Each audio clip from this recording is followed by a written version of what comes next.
Now, I know many people may be wondering, since I don't use power tools, how can I make my stick round the way it would be on an electric lathe?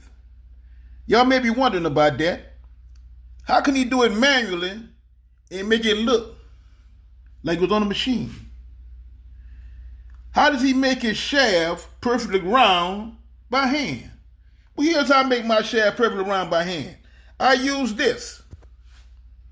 And what I do, I have a certain thing that I hook up to my machine where I turn the lathe one of these at a time. And you know the narrow space in between. This is how I make my sticks perfectly round. I use this. And I turn it one level at a time and shave until it's perfectly round. Until you get this.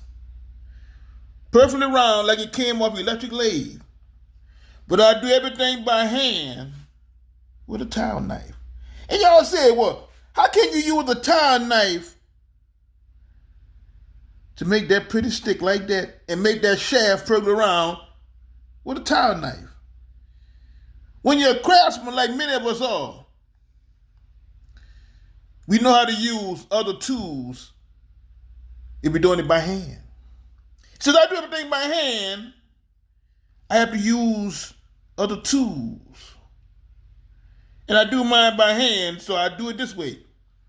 With a hand crank here, and the levers turn, and the thing, I lock it in here. I got a piece of wood that I put in here that I lock it in with. So the stick doesn't move back and forth while I'm trimming that particular side. And as I turn it, I see if there's any humps, imperfections, and I fix them. That's how I make my sticks by hand and have them perfectly round from the brain.